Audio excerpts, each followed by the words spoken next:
At brunch, my mom smirked and said, "You're lucky we even include you." Pity goes a long way. My aunt sipped her mimosa and added, "Let him feel special." I just smiled, finished my coffee, and said nothing. That night, I contacted my lawyer, listed the family cabin for sale, and pulled my authorization from the shared credit pool. 2 weeks later, they woke up to notices, cancellations, and a group chat flooded with panic. Then my brother called, screaming. The moment I walked through the door, Jack laughed and said I looked like I just crawled out of a donation bin. My mom didn't even glance at me before commenting that I must have finally remembered what a razor was for. My aunt just smiled behind her mimosa like it was all part of the entertainment. They didn't invite me to brunch because they missed me. They invited me because they needed a target. The dining room was staged like a magazine spread. Fancy napkins, champagne flutes, some overpriced candle burning in the corner. I sat down at the empty spot, the only one without an aim card.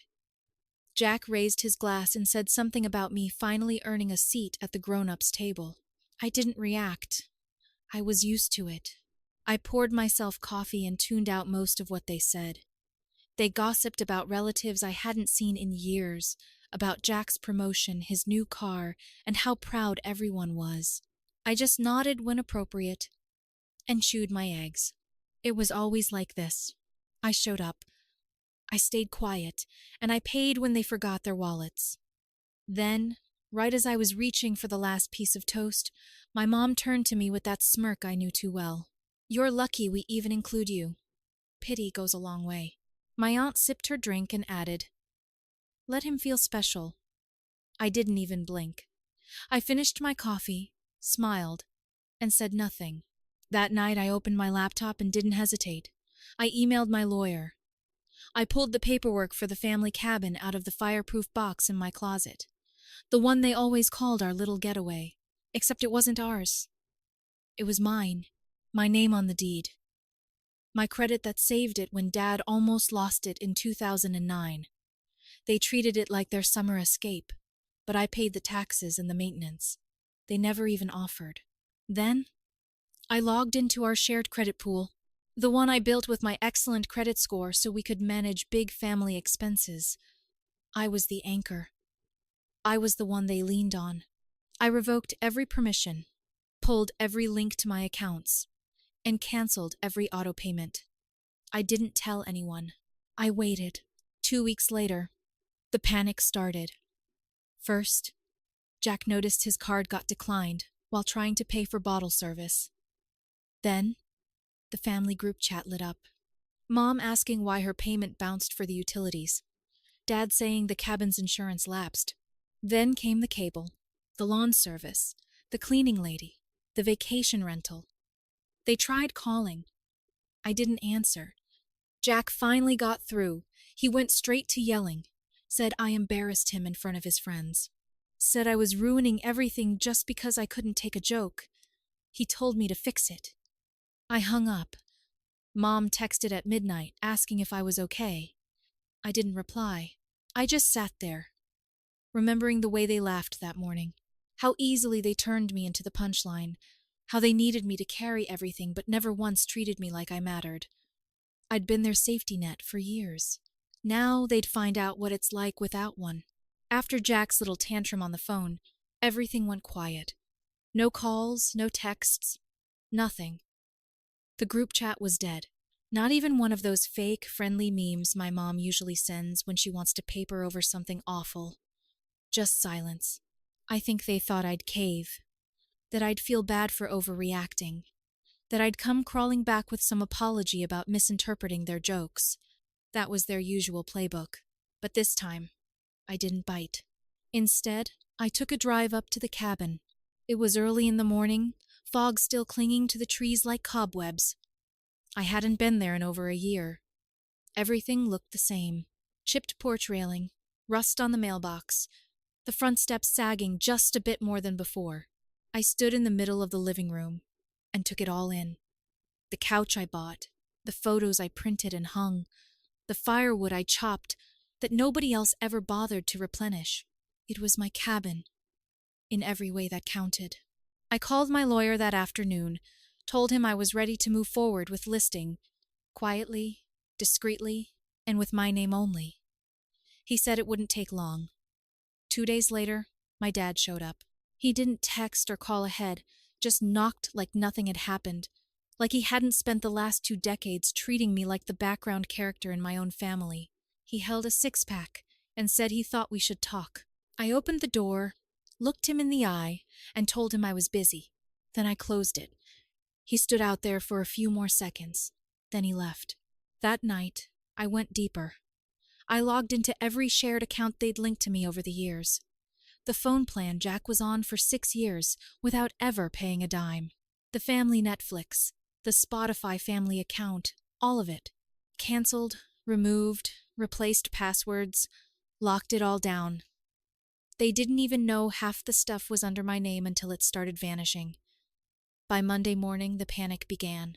Mom texted first. Something vague about the Wi-Fi not working. Then she asked if I changed something. No question marks, just passive aggression wrapped in confusion. An hour later, she sent another one. Was this about what I said at brunch? I was joking. Don't be so sensitive. Then the crying emoji. Then a heart. Jack texted too. Said I was being immature. That I was blowing things out of proportion. That we're family and family forgives. But forgiveness had always gone one way. After Jack's little tantrum on the phone, everything went quiet. No calls, no texts, nothing. The group chat was dead. Not even one of those fake friendly memes my mom usually sends when she wants to paper over something awful. Just silence. I think they thought I'd cave, that I'd feel bad for overreacting, that I'd come crawling back with some apology about misinterpreting their jokes. That was their usual playbook. But this time I didn't bite. Instead, I took a drive up to the cabin. It was early in the morning, fog still clinging to the trees like cobwebs. I hadn't been there in over a year. Everything looked the same. Chipped porch railing, rust on the mailbox, the front steps sagging just a bit more than before. I stood in the middle of the living room and took it all in. The couch I bought, the photos I printed and hung, the firewood I chopped that nobody else ever bothered to replenish. It was my cabin in every way that counted. I called my lawyer that afternoon, told him I was ready to move forward with listing, quietly, discreetly, and with my name only. He said it wouldn't take long. 2 days later, my dad showed up. He didn't text or call ahead, just knocked like nothing had happened, like he hadn't spent the last 2 decades treating me like the background character in my own family. He held a six-pack and said he thought we should talk. I opened the door, looked him in the eye, and told him I was busy. Then I closed it. He stood out there for a few more seconds. Then he left. That night, I went deeper.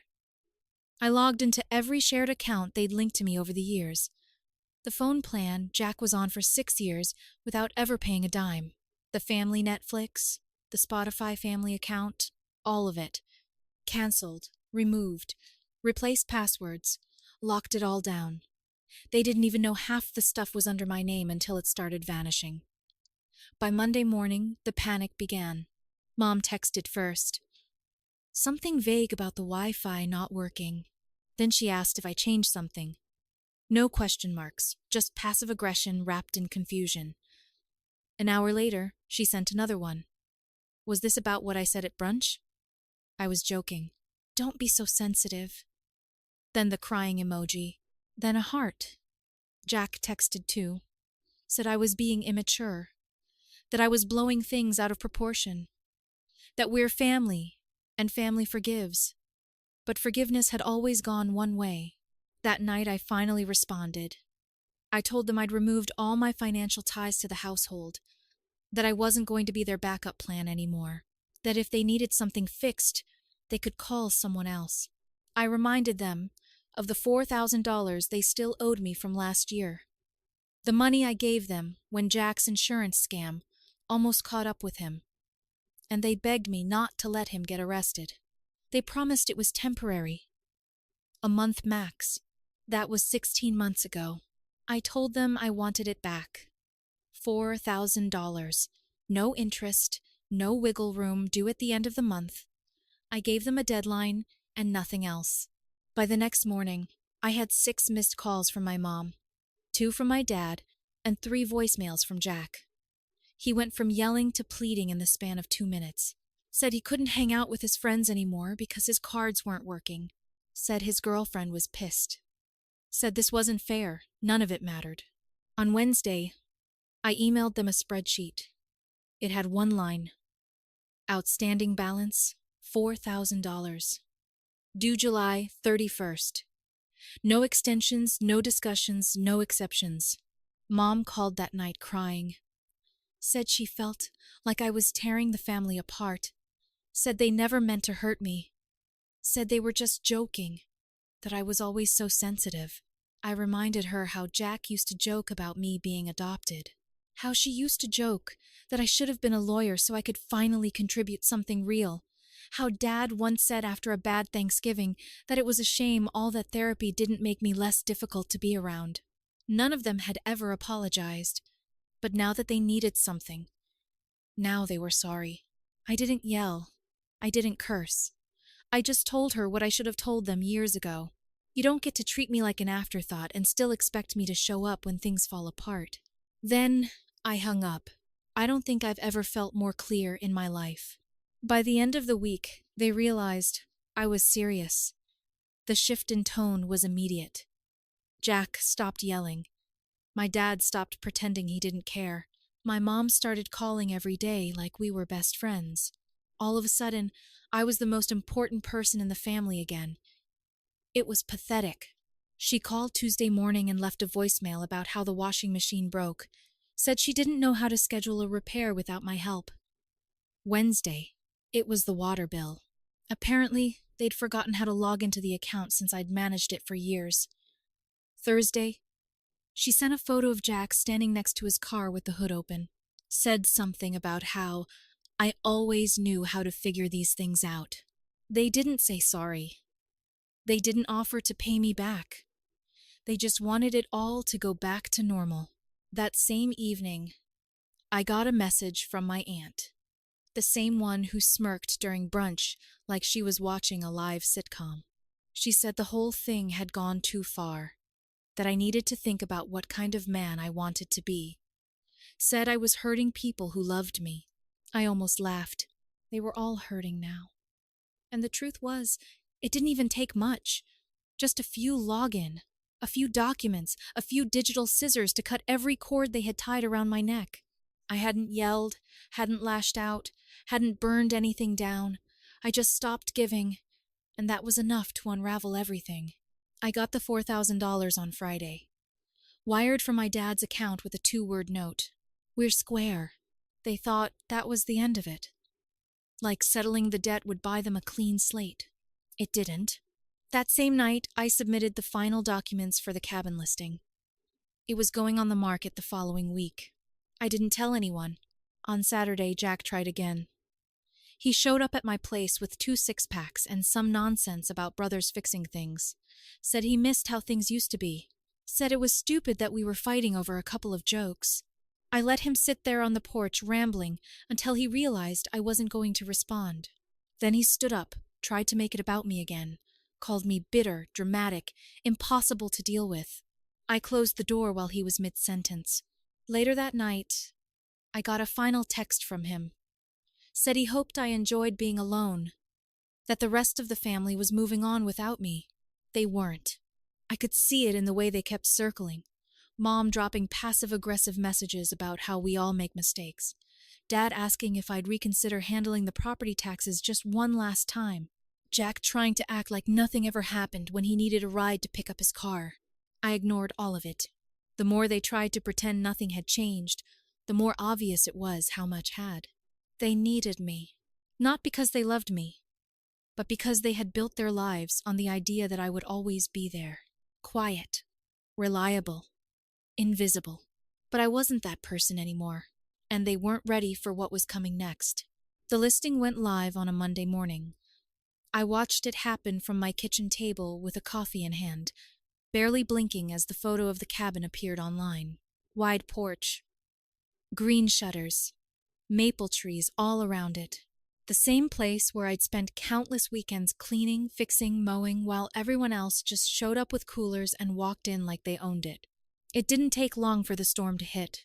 By noon, my phone was vibrating nonstop. I didn't even have to look. I knew. My mom called 4 times before I silenced it. Then came the group chat. My aunt was the first to notice. She sent a screenshot of the listing and added, "What is this?" Like she hadn't sat there smirking when I got humiliated over pancakes. Then my mom chimed in with something about, "You can't be serious." Then a crying emoji. It wasn't until one of her old church friends messaged her, someone I barely even remembered, that she really lost it. Apparently, the woman saw the listing on Facebook and assumed my mom was downsizing. When she replied that she didn't know anything about it, the woman asked if everything was okay and whether they needed help. That's what sent her spiraling. The next voicemail she left me was almost unintelligible. Between crying and gasping, she said I was tearing the family apart, that I was acting like a stranger, that people were asking questions and she didn't know what to say. I didn't reply. That night, my dad sent me a single text. "Call me." No, I didn't. Instead, I went to bed and slept better than I had in weeks. The next day, Jack went full meltdown. He blew up the group chat with screenshot after screenshot. The listing, the price, the agent's contact, a message from one of his friends asking if they could rent it for a guy's trip. He tagged me with 6 question marks, then sent another message a few hours later calling me a snake. Said I had no right. Said I was selfish, vindictive, and unstable. I blocked him. I blocked them all. Phone, email, socials cut. I knew what was coming next. The guilt campaign. The emotional blackmail. The "you've changed" speeches. And I was right. On Thursday, they showed up, both of them. Mom, Dad, and behind them, unexpectedly, Jack's girlfriend, Amanda. That stopped me. I opened the door slightly. Amanda stepped forward. She said she wasn't here for Jack, that she didn't even tell him she was coming, that she wanted to talk, just me and her. She said she'd seen the listing and didn't believe it at first. Jack had always told her the cabin was his, that he'd taken it over after Dad retired, that he handled the expenses and taxes, that it was his family's legacy and he was keeping it alive. Then, the week before, she was looking for a charger in his desk and found the original deed. My name, my payments, my signature. She confronted him, and it all unraveled. Every lie, every exaggeration, every story he told to look like the golden sun. She said she was done with him. She just thought I deserved to know. Then she apologized and walked away. I looked at my parents. They just stood there, unsure of what to say. I told them I'd already arranged the payout. They'd get their $20,000. Jack would get nothing.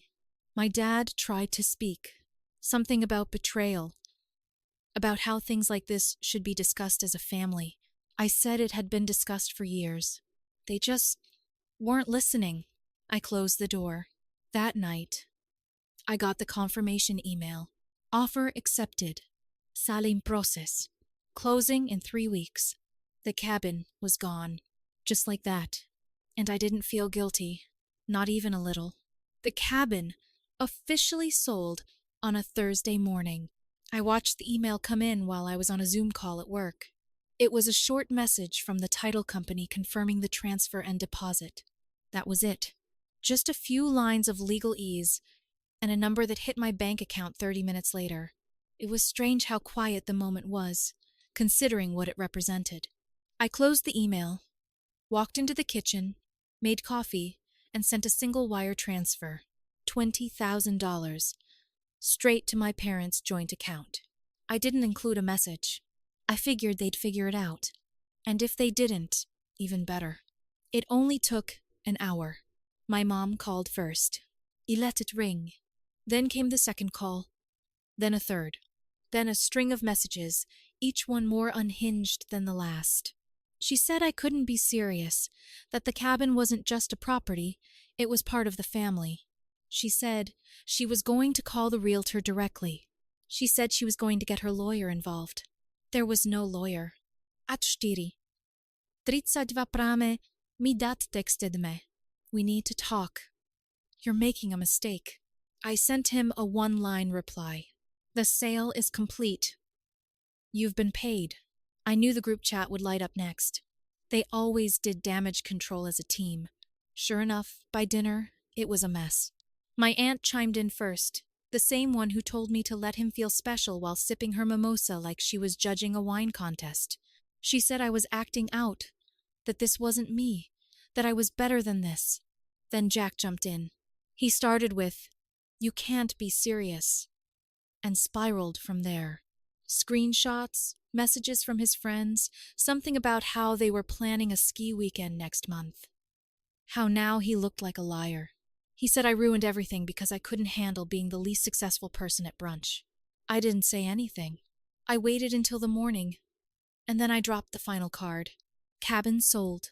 Title transferred. Your share $20,000 has been paid. Don't contact me about it again. Also, effective immediately, I've permanently revoked my consent from the Family Credit Fund. The bank has been notified. Access is removed. You are not authorized to use my name or score for anything ever again. I sent it. I left the chat. I turned off my phone. What followed was exactly what I expected, except for one part I didn't see coming. Jack didn't call that night or the next day. But on Sunday afternoon, someone buzzed at my door. It was Jack, and he looked like hell. Dark circles, wrinkled shirt, hands in his pockets like he didn't know what to do with them. He didn't yell, didn't act fake. He just said he was screwed, said Amanda was gone, that he couldn't get approved for a new lease, that all the cool friends had stopped answering his messages, that he needed my help, not wanted, needed. He said we were still family, still brothers, that maybe we didn't always get along, but we had to look out for each other. I asked him where that idea was during all those years he let me clean up his messes. He didn't answer. I told him I wasn't here to clean up anymore, that he could either learn how to stand on his own or keep falling, that I didn't hate him, but I wasn't going to save him. Then I told him something he never heard before. You don't get to treat people like that and still expect their loyalty. He looked at me for a long second. Then he nodded just once and walked away. I watched him leave. And for the first time, I didn't feel angry. Just done. The accounts were closed. The money was wired. The property was gone. Everything they used to keep me tangled was severed. And it was quiet. Almost too quiet. It's been just over 3 months since I sold the cabin, closed the credit accounts, and cut the wires tethering me to people who only knew how to take. No one's called. No one's shown up. Not even a forwarded meme from my aunt. And she used to send those like clockwork. Nothing. Absolute silence. And most days, I love it. My apartment feels bigger now, cleaner, the air lighter.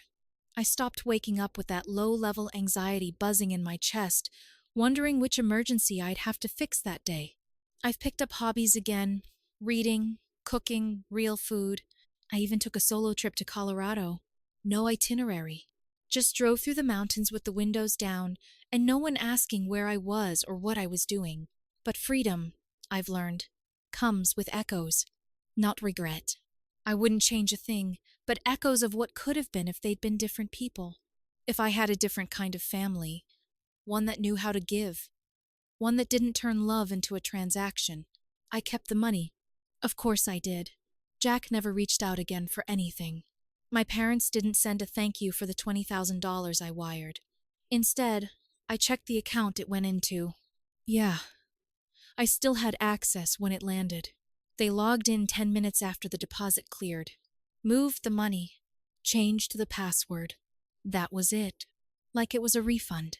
A couple weeks later, I got an email from Jack. No subject, just one line. You stopped, and I finally felt it. I don't expect anything. Just I get it now. I read it twice. Then I archived it. Not because I didn't believe him. Honestly, it was the first thing he'd said in years that sounded like it came from a real place. But because there was nothing else to say. Not yet. Maybe not ever. The funny part is, I think he actually thought that was enough. That understanding the damage was the same thing as repairing it. But it's not. Knowing you ruined something doesn't make it whole again. I've been seeing Dylan, our younger cousin, more often now. He's only 16, but he's sharp, quiet, observant. He never laughed when Jack and my mom made me the joke. I noticed that even back then. He's not like the rest of them. Not yet, at least. So, I pick him up sometimes, take him to the batting cages, or grab burgers. I don't talk about the family much. I don't need to. He knows. I'm not trying to save him. I'm just making sure he knows someone's on his side if he ever needs to walk away too. As for my parents, I don't think they'll reach out again. Not because they've let go of the grudge, but because they don't know how to deal with a version of me that doesn't need them anymore. They don't know how to reach someone they can't manipulate, guilt, or shame. And now, they never will. There are still nights where I stare at the ceiling and think about the day I walked into that brunch, about the look on Jack's face when I sat down, about my mom's smirk, about how they all thought I'd never fight back. They were so sure of it. That's what sticks with me the most. Not their cruelty, but their certainty that I would take it forever. And now that I've walked away, they're still waiting for me to come back, to cool off, to miss them enough to undo it all. But I won't. I've won. Not in a movie-ending way. Not with fanfare or revenge montages. Just control. Silence. Peace. It's not as loud as they think a win should be, but it's mine. And that's enough for now. It's been almost a year since that brunch. A year since I sold the cabin. Since I wired the money. Since I told them in no uncertain terms that they were done using me. And they stayed gone. Jack never emailed again. My parents didn't call. No birthday texts. No holiday cards. Not even a passive-aggressive Christmas-forwarded message. At first, it was eerie. Now, it's routine. I still see Dylan sometimes. He's graduating this year. We grabbed burgers last week, and out of nowhere he said, "You know they still bring you up at every gathering, right?" I didn't ask what they said. I didn't want to know. He looked at me like he wanted to ask something else. Then just said, "I get it." That was enough. I live quieter now. More deliberately. I bought a small place 2 hours outside the city. It's not fancy, but it's mine. No shared accounts.